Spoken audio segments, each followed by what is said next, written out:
Hello everybody.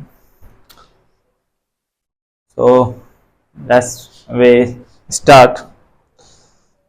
हमने जो कल पढ़ा था वो फील्ड की डेफिनेशन पढ़ ली थी हमने ना। क्या पढ़ लिया था हमने पढ़ लिया था कि एफ प्लस डॉट जो है वो क्या कहलाता है, क्षेत्र कहलाता है ना। क्षेत्र कहलाता है कब, उसके लिए हमने ये पढ़ा था कि जो एफ प्लस है वो कैसा होना चाहिए, आबेली ग्रुप होना चाहिए, आबेली ग्रुप होना चाहिए, ग्रुप है।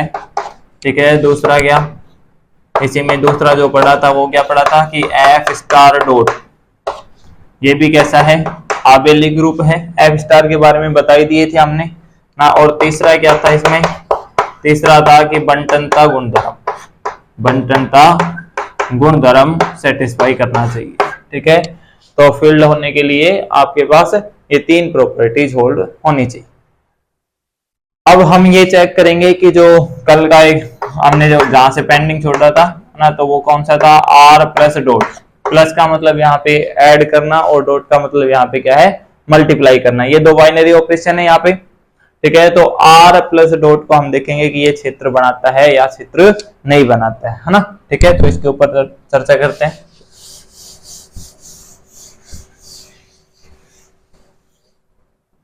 देखिए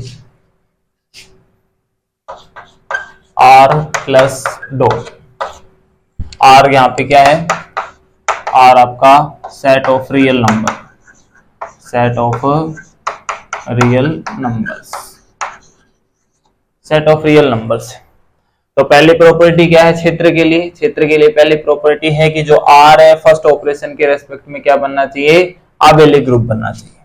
तो पहला क्या है, पहले देखते हैं कि आर प्लस है ना, तो इसके लिए आबेली ग्रुप है या नहीं है। तो इसके लिए हमने पहले पढ़ चुके हैं कि जब किसी भी सेट को किसी बाइनरी ऑपरेशन के लिए आबेली ग्रुप करते हैं तो उसके लिए क्या क्या चाहिए हमें। पहला तो क्या होना चाहिए, पहला तो होना चाहिए समृत, समृत मतलब कि क्लोजर, एक तो क्लोजर होना चाहिए। दूसरा क्या, साहचर्य गुणधर्म को पाल सेटिस्फाई करना चाहिए, एसोसिएटिव, एसोसिएटिव।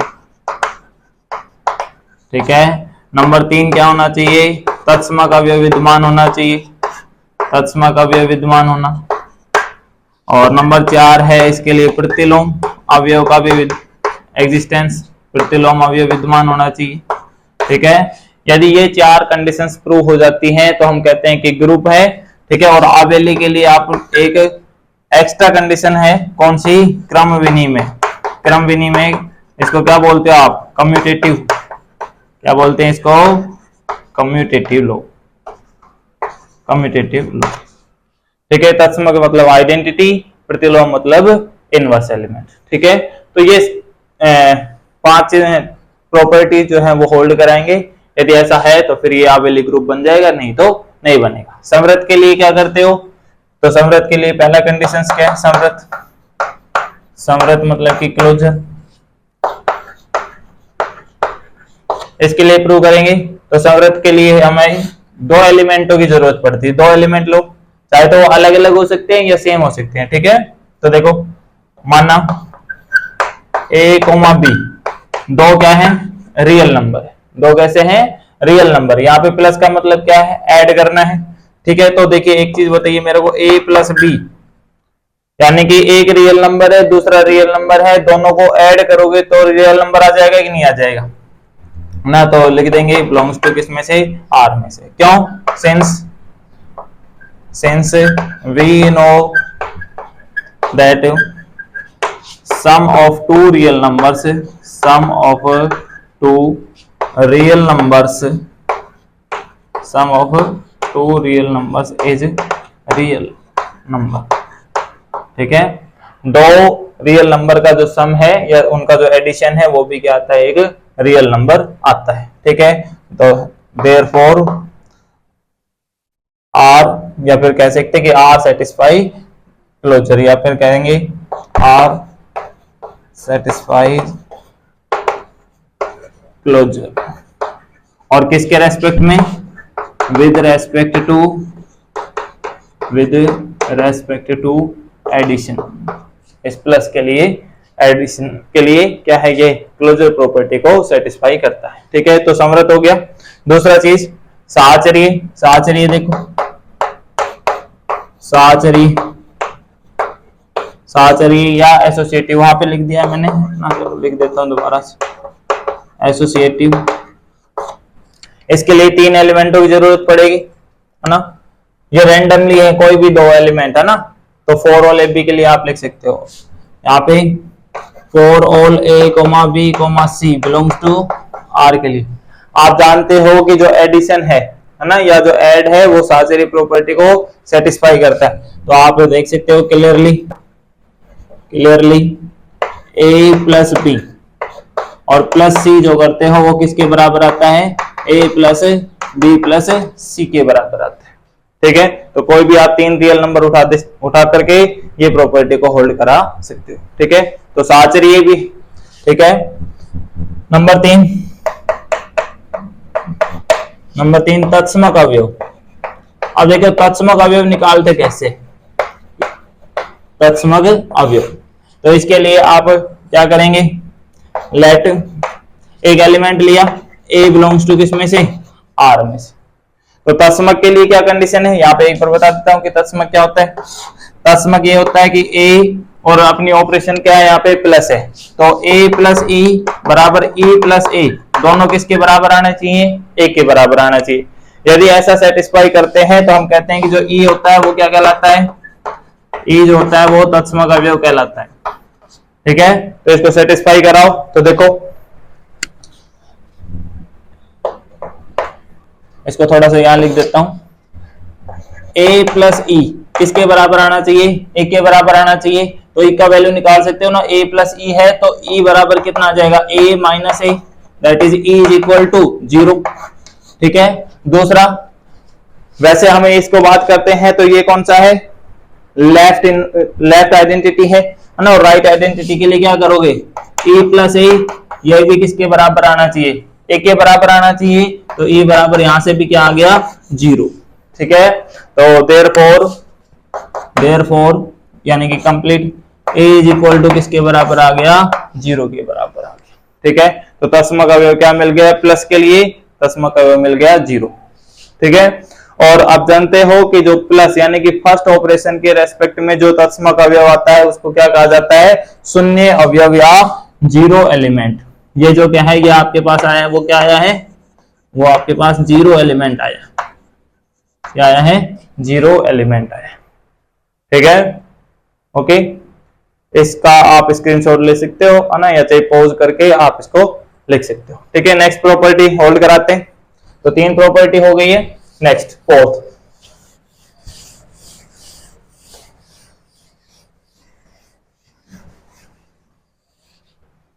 चौथी प्रॉपर्टी, फोर्थ क्या देखते हो आप, प्रतिलोम अवयव। प्रतिलोम अवयव, तो प्रतिलोम अवयव क्या है वो देखते हैं। लेट ए बिलोंग्स टू किसमें से, आर में से। अच्छा, प्रतिलोम के लिए क्या करते हो आप, जो प्रतिलोम अवयव होते हैं, है ना, उन प्रतिलोम अवयव के लिए क्या करते हो आप, प्रतिलोम के लिए यही करते हैं, यदि a प्लस बी और या b प्लस ए किसके बराबर आता है, आइडेंटिटी, और यहाँ पे अपनी आइडेंटिटी किसके बराबर है, 0 के बराबर। यदि ऐसा सेटिस्फाई हो जाए तो कहते हैं कि जो b है ना, वो क्या कहलाता है, इनवर्स कहलाता है किसका, एक का, या फिर a inverse is equal to b। ठीक है, यहाँ पे ये तो क्या मिल गया, b जो, ये b का इनवर्स क्या है, a, यहाँ पे a का इनवर्स क्या है, b। तो कैसे भी बोलो, देखो यहाँ पे a किसमें से है, रियल नंबर में से। ठीक है, तो आप देखते हो a प्लस बी किसके बराबर आना चाहिए, आइडेंटिटी, और आइडेंटिटी अपनी क्या है, 0 के बराबर। तो a प्लस बी किसके बराबर आ गया, 0 के, और b किसके बराबर आ गया, तो -1 के। ठीक है, यहां से ही आ गया। और इसी तरह जैसे आप यहाँ पे लेफ्ट आइडेंटिटी और राइट आइडेंटिटी थी, यहाँ पे भी लेफ्ट इनवर्स और राइट इनवर्स। तो आइडेंटिटी कब एग्जिस्ट करती है, जब लेफ्ट आइडेंटिटी बराबर हो जाए राइट आइडेंटिटी की। ठीक है, और ये जो इनवर्स एलिमेंट है वो कब एग्जिस्ट करता है, जब लेफ्ट इनवर्स इक्वल हो किसके, राइट इनवर्स के। ठीक है, तो ऐसे ही दूसरा b प्लस ए वो भी किसके बराबर आना चाहिए, 0, तो अपने को वैल्यू निकालनी है b की, तो b इज इक्वल टू क्या आ गया, -a। ठीक है, अच्छा एक चीज बताओ मेरे को, यदि a रियल नंबर में से है तो उसका जो नेगेटिव है ना, वो भी रियल नंबर में से है कि नहीं, ठीक है, तो ये भी है। और -a किस में बिलोंग कर रहा है, r में बिलोंग कर रहा है, -a किस में बिलोंग कर रहा है, r में बिलोंग कर रहा है। तो देखिए हम कह सकते हैं कि for all a belongs to r, है ना, ए इनवर्स किसके बराबर आ रहा है, -a, किस में से आ रहा है, r में से, तो ये सेट में से आना चाहिए अपना एलिमेंट। ठीक है, तो इनवर्स एलिमेंट भी एग्जिस्ट है हर एक एलिमेंट का, क्लियर है, ओके, हटाएं।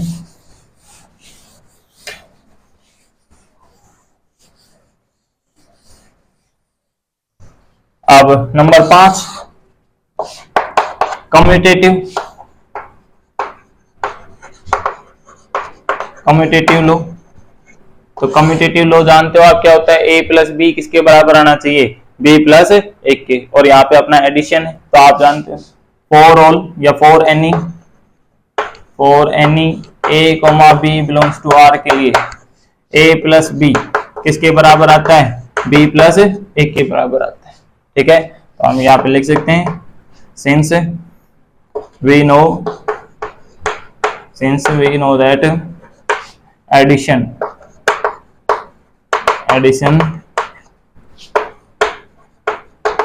satisfy commutative law। आप जानते हो कि जो एडिशन है और मल्टीप्लिकेशन है वो कम्यूटेटिव लॉ को सेटिस्फाई करते हैं ना। चाहे तो आप कुछ भी एग्जांपल देख लीजिए, आपके पास 1/2 प्लस 1/4 करोगे तो इसका कितना आएगा 4, और 2 प्लस 1 दैट इज कितना आ गया 3/4, और चाहे 1/4 प्लस 1/2 कर लो तो भी कितना आएगा 3/4 आएगा। तो a प्लस बी किसके बराबर है, b प्लस 1 के बराबर है। ठीक है, तो एडिशन जो है वो क्या करते हैं, कम्यूटेटिव लॉ को सेटिस्फाई करते हैं। ठीक है, तो इन पांचों प्रॉपर्टी से क्या प्रूव हो गया, है ना, अबव 5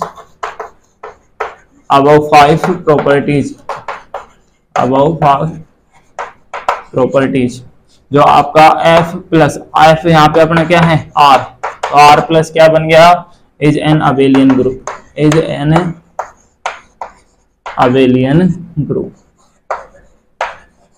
ये क्या है आपका अबेलियन ग्रुप। ठीक है, ओके, तो पहला अपना काम या पहली प्रॉपर्टी प्रूफ हो चुकी है कि r प्लस कैसा है, अबेलियन ग्रुप है।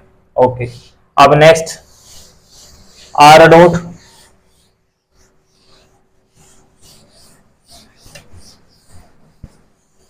तो पहले तो हम r स्टार बना लेते हैं, है ना, r स्टार क्या होता है, तो पहले देखो कि जो r स्टार है वो r स्टार क्या है, r माइनस, इसमें से क्या हटा दिया जाता है, 0 एलिमेंट हटा दिया जाता है, क्या हटा दिया गया 0 एलिमेंट, तो 0 एलिमेंट हटा, तो 0 एलिमेंट क्या आया था अपने पास, 0 प्लस के लिए जो आइडेंटिटी आई थी वही 0 एलिमेंट था, वो किसके बराबर था 0 के। ठीक है, तो r में से क्या हटा दो, 0 हटा दो, तो वो क्या बन रहा है अपना r स्टार बन रहा है। ठीक है, तो अब देखते हैं दूसरे कंडीशन, r स्टार डॉट, अपने को क्या प्रूव करना है कि ये अबेलियन ग्रुप है या नहीं है, तो वही सब चीजें इसमें पहली प्रॉपर्टी कौन सी आ जाती है, क्लोजर। तो क्लोजर में आप जानते हो कि दो रियल नंबर्स का मल्टीप्लिकेशन भी क्या आता है, रियल नंबर ही आता है, सिंस मल्टीप्लिकेशन ऑफ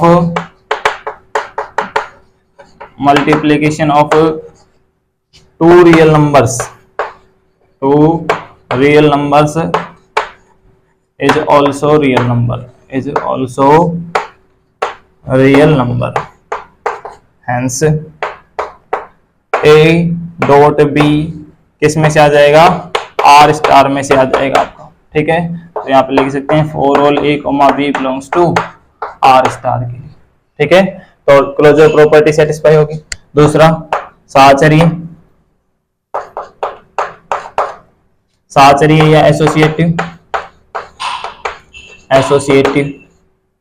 ठीक है, तो एसोसिएटिव के लिए आप जानते हो since we know for multiplication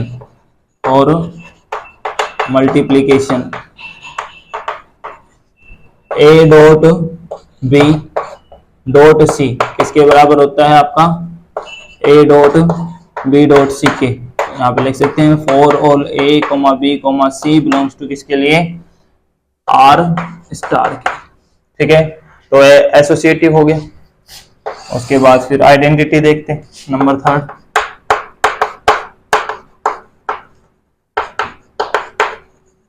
identity element. तो इसका आइडेंटिटी एलिमेंट क्या आएगा, वही निकालने का वही तरीका। क्या होता है आइडेंटिटी एलिमेंट निकालने का तरीका कि लेट ए किसमें से लिया है आपने आर स्टार में से लिया गया है। ठीक है, तो ए डॉट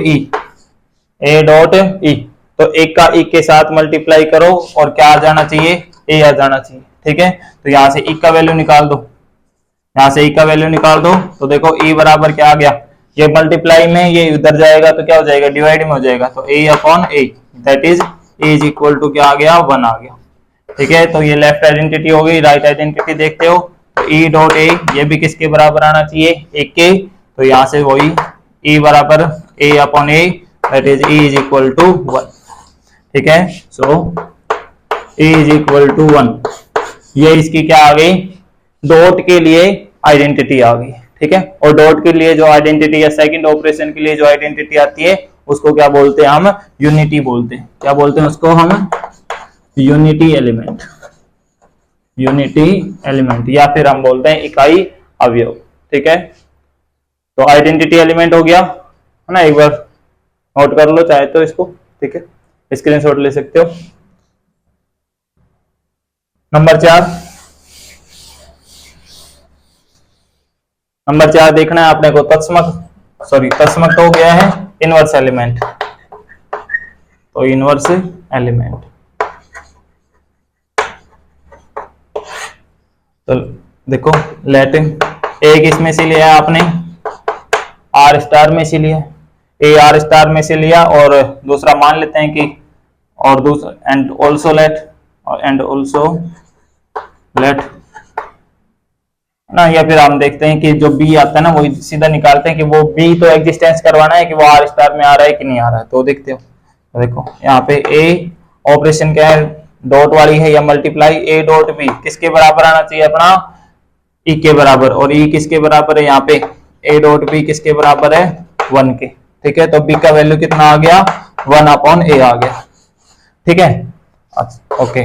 अब ये इधर से दूसरा बी डॉट ए वो भी किसके बराबर आना चाहिए आइडेंटिटी यहाँ पे क्या है 1 के बराबर है, तो बी बराबर वापस से क्या आ गया 1 अपॉन ए आ गया। ठीक है, अच्छा मेरे को एक चीज बताइए कि ये अपने को एग्जिस्टेंस ही तो दिखाना है कि आर स्टार में एग्जिस्टेंस है या नहीं है। अब ये वाली जो टर्म है या बी जो है वो डिफाइन कब है जब ए 0 के बराबर नहीं है, राइट। यदि ए 0 के बराबर हो गया तो 1 अपॉन 0 क्या बन जाएगा इंफिनिटी बन जाएगा। ठीक है, तो ए हमने जो आपका यहाँ 0 पे तकलीफ हो रही थी तो 0 को हमने पहले यहां से एलिमिनेट कर दिया। ठीक है, तो देखिए आर स्टार के अंदर क्या है वो सारे रियल नंबर जो 0 के बराबर नहीं है, या फिर हम कहें कि 0 के अलावा सारे रियल नंबर्स हैं इसके अंदर आर स्टार में। ठीक है, और इसको तकलीफ भी कहां पे है सिर्फ 0 पे तकलीफ है ना। बाकी यदि आप कोई भी ए लोगे या कोई भी रियल नंबर लोगे तो 1 अपॉन ए हमेशा किस में मिलेगा आपको रियल नंबर में मिलेगा या आर स्टार में मिलेगा। तो हम कह सकते हैं कि जो b is equal to 1 upon a है ना वो क्या किसमें एग्जिस्ट है आर स्टार में एग्जिस्ट है for all a belongs to किसके लिए आर स्टार के लिए। ठीक है, तो इसका मतलब हुआ कि आर स्टार के प्रत्येक अवयव का क्या मिल गया आपको इनवर्स मिल गया। ठीक है, तो कह सकते हैं therefore every element of R star, हम वैसे तो ऊपर लिख दिए every element of R star has inverse element in R star, और यही हमें इनवर्स एलिमेंट के लिए रिक्वायरमेंट होती है। ठीक है, अब नेक्स्ट 5th प्रॉपर्टी। तो 5वीं प्रॉपर्टी कौन सी है कम्यूटेटिव होना। कम्यूटेटिव, तो कम्यूटेटिव के लिए आप ये भी ऐसे लिख सकते हो, since we know the multiplication of, या फिर हम हाँ, we know the multiplication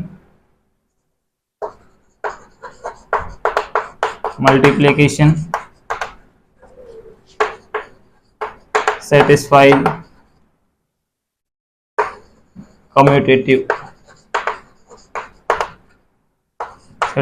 commutative law ना। तो therefore a डॉट b जो आता है, यानी कि a का b से मल्टीप्लाई वही आता है जो b का a से मल्टीप्लाई आता है ना। ठीक है, तो यहाँ पे लिख सकते हैं for all a, b belongs to किसके लिए, r स्टार के लिए। ठीक है, तो यहाँ से पांचों प्रॉपर्टी से हेंस जो आपके पास r स्टार डॉट हुआ है ना, वो क्या आ गया, is an abelian group, is an abelian group. Okay, तो देखिए हमने जो फील्ड के लिए तीन प्रॉपर्टीज की रिक्वायरमेंट होती है, उनमें से दो प्रॉपर्टीज को हमने सेटिस्फाई कर लिया है। आर प्लस जो है वो अबेलियन ग्रुप बता दिया, और आर स्टार डॉट है वो भी क्या बता दिया आपने, अबेलियन ग्रुप बता दिया। ठीक है, अब इसकी लास्ट प्रॉपर्टी कौन सी, डिस्ट्रीब्यूटिव लो, उसको भी सेटिस्फाई करते हैं। ठीक है,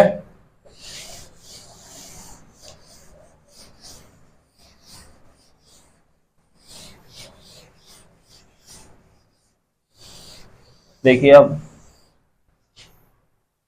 डिस्ट्रीब्यूटिव नंबर थर्ड प्रॉपर्टी कौन सी है, डिस्ट्रीब्यूटिव या बनता, डिस्ट्रीब्यूटिव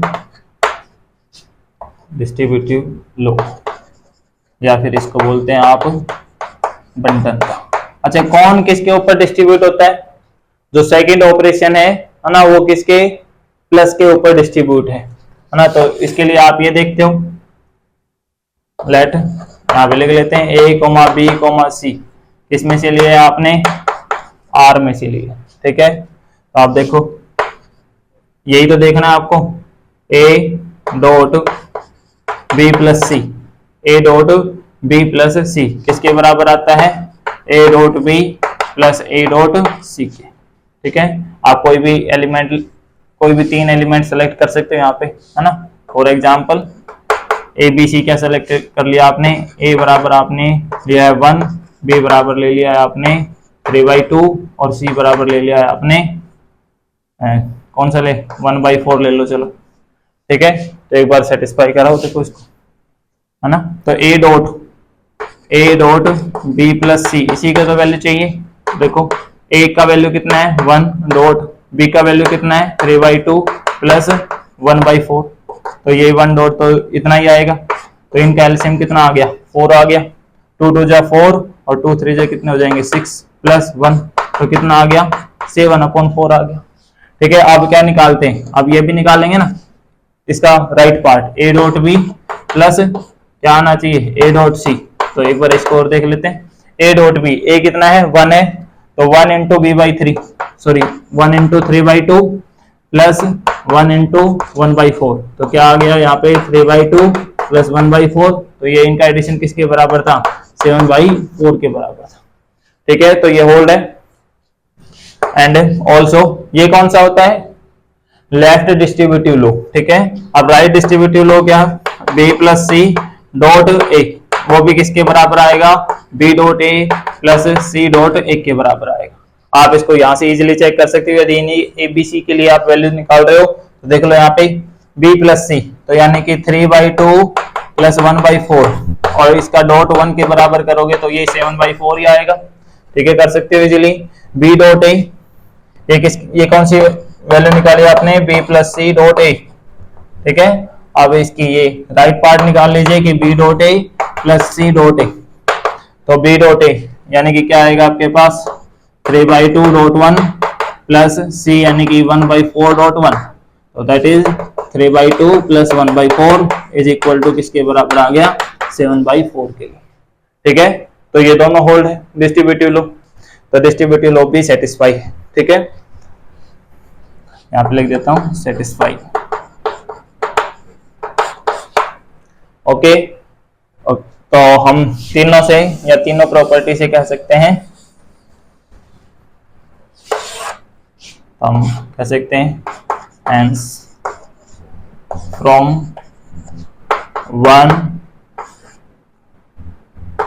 2 and 3, जो आपका r प्लस डॉट है ना, वो कैसा है, a is a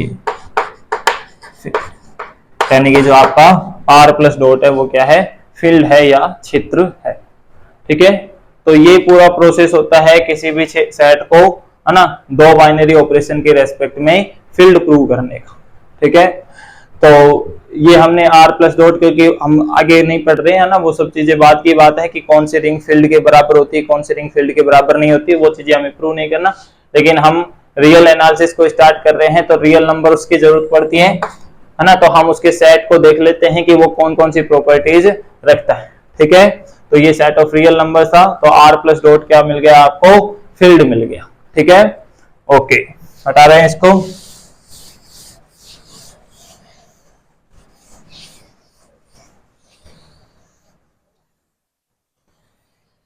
चलो, ये तो अपना कल का एक एग्जाम्पल था ना। ठीक है, अब इससे आगे चलते हैं, तो एक नया कॉन्सेप्ट पढ़ते हैं, ऑर्डर्ड, क्या पढ़ते हैं, ऑर्डर्ड एक्सियम्स पढ़ते हैं, है ना। ऑर्डर्ड एक्सियम्स, चलो पहले ऑर्डर्ड एक्सियम्स की बात कर लेते हैं।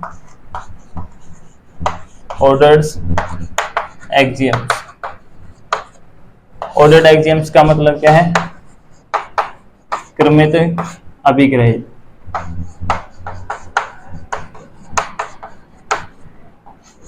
ऑर्डर्ड मतलब क्रमित और अभिग्रहित, ये एक्सियम्स मींस क्या होता है, अभिग्रहित होता है। ठीक है, तो कोई भी सेट जो है या कोई जो फील्ड है वो ऑर्डर्ड एक्सियम्स कैसे रखता है वो देख लेते हैं इस तरह से। तो देखो इसके लिए क्या होता है, माना F एक क्षेत्र है, माना F क्या है, एक क्षेत्र है, माना F एक क्षेत्र है, और आपको पता है कि जो क्षेत्र होता है वो हमेशा नॉन एम्प्टी होता है, ये जो सेट होता है वो नॉन एम्प्टी लिया जाता है। तो माना F एक क्षेत्र, let F be a field. ठीक है, देन अब F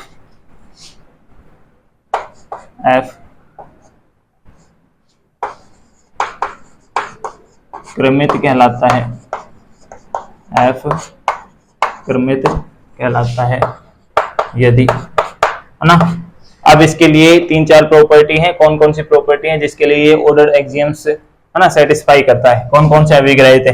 तो देख लीजिए, पहला है त्रिविभागी नियम। पहला क्या है, त्रिविभागी नियम। ठीक है, तो इसको इंग्लिश में क्या बोलते हैं, ट्रिकोटोमी लॉ, ट्रिकोटोमी लॉ। ठीक है, ट्रिकोटोमी लॉ क्या कहता है, माना 3 एलिमेंट लिया आपने या 2 एलिमेंट लो, माना एक्स वाई किस में से, आपका एफ में से। ठीक है, तो जो अपन 3 कंडीशन लिखने हैं, देन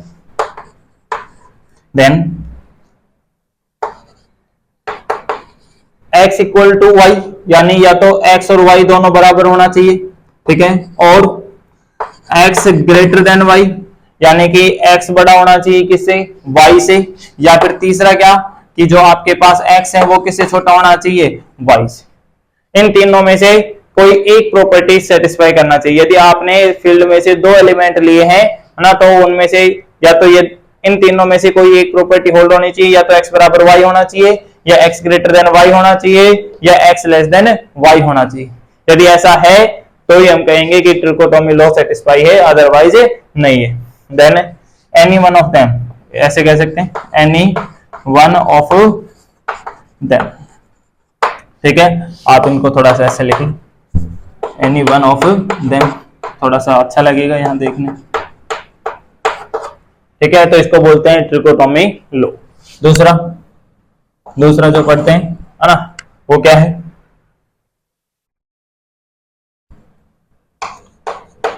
दूसरा पढ़ रहे हैं संक्रामक नियम। संक्रामक नियम, संक्रामक को क्या बोलते हो आप, ट्रांजिटिव। संक्रामक को क्या बोलते हो, ट्रांजिटिव लॉ। तो ट्रांजिटिव लॉ जानते हो ना, यदि आपने रिलेशंस पढ़े हैं, है ना, तो वहां पे एक संक्रामक संबंध पढ़ा होगा, ट्रांजिटिव रिलेशन पढ़ा होगा। उसके अंदर यही होता था, ट्रांजिटिव रिलेशन के लिए आप 3 एलिमेंट लेकर के चलते थे, ए बी सी। क्या 3 एलिमेंट लेकर के चलते थे, ए, बी, सी।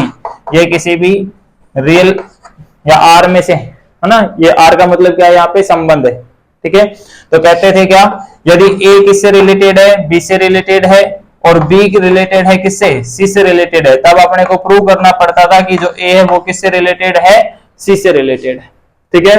तो इस तरह का कोई भी रिलेशन सेटिस्फाई होता है तो उसको बोलते हैं आप ट्रांजिटिव रिलेशन। क्या बोलते हैं उसको, ट्रांजिटिव रिलेशन।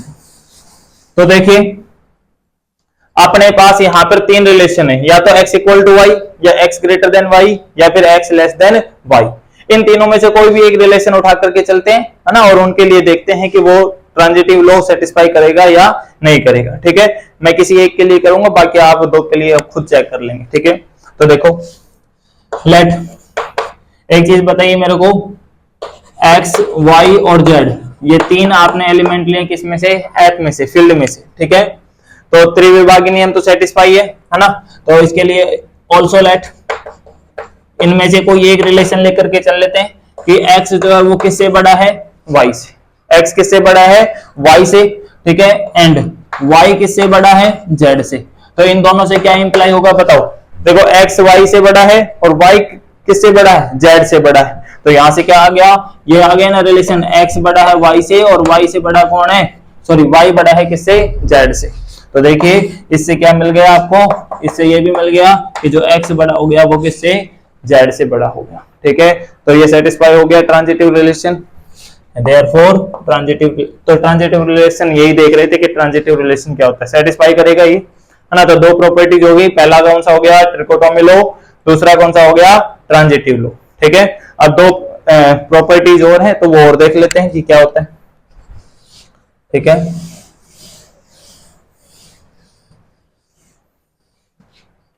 तीसरा कौन सा है,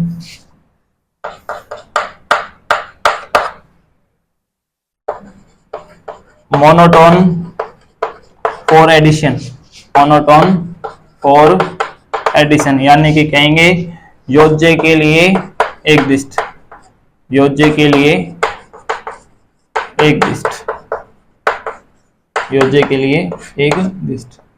एक दिष्ट होने का मतलब क्या है कि एक ही दिशा में हो, ठीक है। योज्य के लिए क्या, एक दिष्ट। तो माना लेट x, y, ठीक है, x और y किस में से बिलोंग कर रहे हैं, आपके f में से, z को भी ले लेते हैं, ठीक है। x y belongs, x y z belongs to किस में से है, f में से। एंड इफ, यदि x किससे बड़ा है, अपन ग्रेटर देन वाला साइन लेकर के चल रहे हैं, तो यदि x किससे बड़ा है, y से, तो ये तो जो बाकी के तीन प्रॉपर्टीज है ना, तो वो उन तीन रिलेशन में से कोई भी एक रिलेशन लेकर के सेटिस्फाई करा सकते हो, यह सभी के लिए ट्रू रहेगी। यदि x किससे बड़ा है, y से बड़ा है, तो आप देखोगे कि जो z है, यदि इस तरफ भी z ऐड कर दो, x प्लस z, और इस तरफ भी z को ऐड कर दोगे, तो ये रिलेशन जो है वो चेंज नहीं होगा, यही रिलेशन रहेगा, ठीक है। यानी कि x ग्रेटर देन y लिया है आपने, तो इसमें कोई भी नंबर ऐड करने पर दोनों तरफ, है ना, वो रिलेशन सेम रहता है, यानी कि कोई भी चेंजमेंट नहीं आता है वहां, ठीक है। तो ये कौन सा है, मोनोटोन फॉर एडिशन, ठीक है। ये ट्रांजिटिव रिलेशन था, हटा दें इसको। नंबर फोर आता है monotone, monotone for multiplication, multiplication. ये क्या है आपके पास, गुणन के लिए, गुणन के लिए एक दिष्टता, गुणन के लिए एक दिष्ट, ठीक है। तो गुणन के लिए एक दिष्ट क्या होंगे, तो वो देख लीजिए, ठीक है।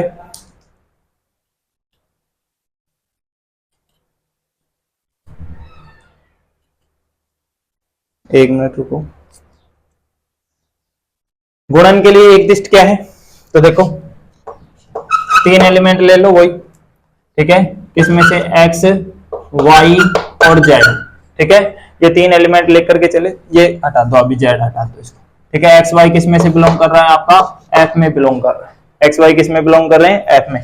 और if x किससे बड़ा है, y से बड़ा है, ठीक है।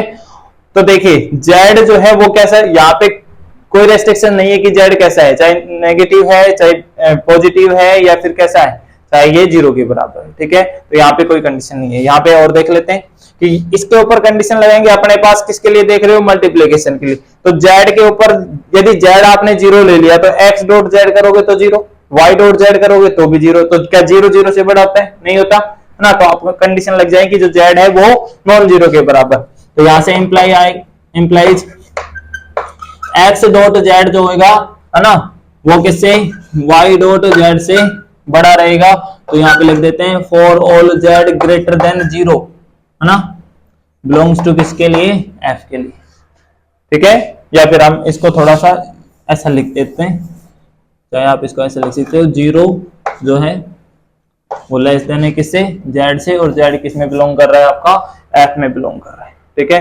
यहाँ पे यदि आप कंडीशन से लगाओ तो देख लीजिए, यदि यहाँ पे z नेगेटिव लोगे तो z नेगेटिव के लिए नहीं होगा। देखो एक बार जरा, x बराबर यदि आपने 2 ले लिया, y बराबर आपने 3 ले लिया, ठीक है, और z जो लिया है आपने, z जो लिया है वो नेगेटिव लिया, मान लीजिए कि -5, ठीक है। तो x माइनस जेड करोगे तो यानी कि 2 - 5 वो किसके बराबर आता है, -3 के, और वो क्या करेंगे 3 - 5 वो कितने के बराबर आता है, -2 के। तो -3 छोटा होता है -2 से, तो यानी कि -3 ग्रेटर देन -2 ये होल्ड नहीं करेगा, ठीक है।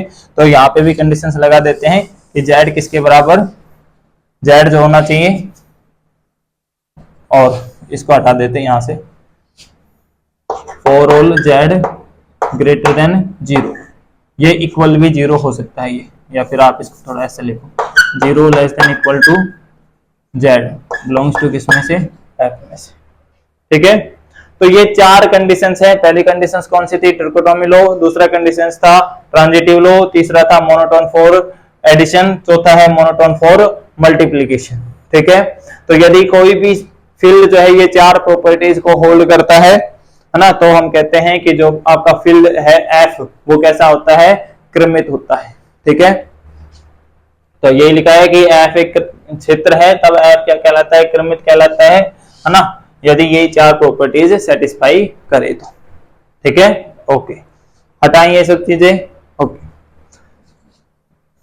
एक छोटी सी डेफिनेशन और पढ़ लेते हैं, है ना, 2 छोटी छोटी डेफिनेशन है ना, उनको और पढ़ लेते हैं, ठीक है।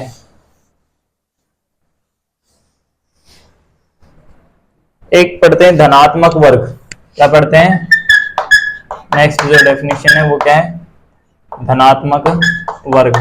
धनात्मक वर्ग को इंग्लिश में क्या बोलते हो आप, पॉजिटिव क्लास, क्या बोलते हैं इसको, पॉजिटिव क्लास, ठीक है। तो धनात्मक वर्ग क्या होता है ना, इसके लिए बात करते हैं। तो देखिए, माना f एक क्षेत्र है, माना f एक क्षेत्र है, ठीक है, या फिर एक कोई सेट है, माना f एक क्षेत्र है तथा p है ना, और ये p जो है वो नॉन एम्प्टी है। p के बारे में क्या है, नॉन एम्प्टी, तो हम इसको ऐसा लिखते हैं थोड़ा सा, नॉन एम्प्टी है p, और जो ये साथ के साथ ये सबसेट है किसका, इस f का। तो हम कह सकते हैं कि let f be a field and p is a non empty subset of f, then या तब then P is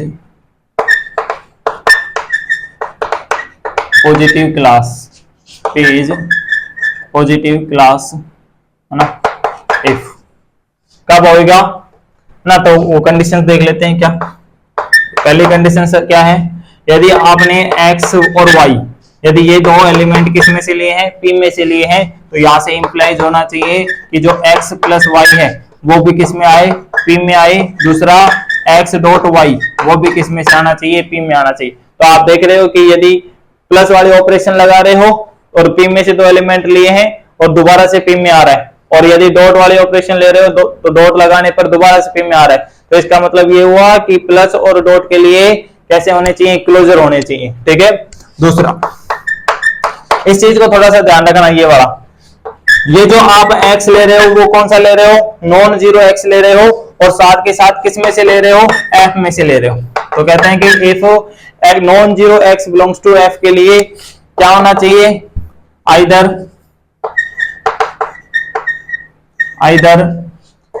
x belongs to p और minus x belongs to p, यानी कि या तो ये x जो है वो p में आना चाहिए, या फिर इसका नेगेटिव जो है वो पी में आना चाहिए, लेकिन ये दोनों एक साथ इसमें पी में नहीं आना चाहिए। सपोज दैट यदि आपने 1 को एफ में से लिया है ना, तो या तो 1 को पी में से आना चाहिए है ना, या फिर -1 जिसको किस में से आना चाहिए, पी में से आना चाहिए। ये दोनों एक साथ नहीं आ सकते कि 1 भी पी में और -1 भी पी में, तो ऐसा नहीं कहते हम, ठीक है।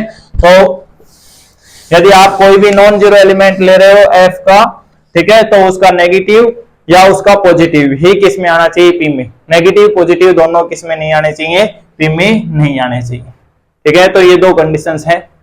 और अब साथ के साथ एक बस लास्ट डेफिनेशन पढ़ करके क्लास को खत्म करते हैं। आप पढ़ते हैं, हमने क्रमित अभिक्रिय पढ़े थे कि यदि वो 4 लॉ सेटिस्फाई कर रहा है कोई क्षेत्र, है ना, तो वो क्रमित हो जाता है, ठीक है।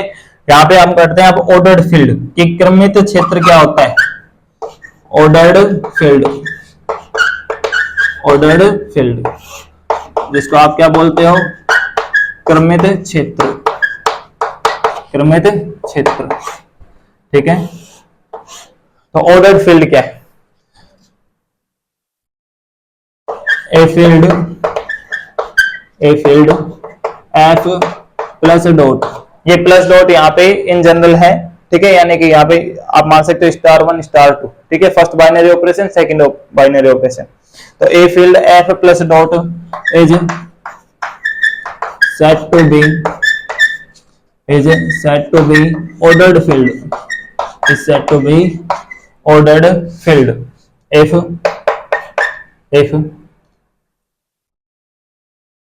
f is ordered, है ना, या f satisfies ordered axioms, तो उसको ऐसे लिख लेते हैं if f satisfies ordered axioms and has positive class. यानी कि जो हमने इससे पहले जो डेफिनेशन पढ़ी थी ऑर्डर्ड एक्सियम्स, है ना, तो यदि कोई एक ऐसा क्षेत्र जो ऑर्डर्ड एक्सियम्स को सेटिस्फाई करता है, दूसरी चीज उसका एक पॉजिटिव क्लास एग्जिस्ट करता है ना, तो ये दो कंडीशन यदि कोई होल्ड करता है तो उसको हम क्या कहते हैं, ऑर्डर्ड फील्ड कहते हैं, ठीक है। अब देखेंगे कि जो अपना r प्लस डॉट है ना, वो कैसे ऑर्डर्ड फील्ड बनता है या नहीं बनता है, ठीक है। तो उसको हम नेक्स्ट क्लास में चर्चा करेंगे, ठीक है। तो थैंक यू वेरी मच देखने के लिए, और आप लगातार इसी तरह हमारे साथ बने रहिए, ना। Okay, thank you.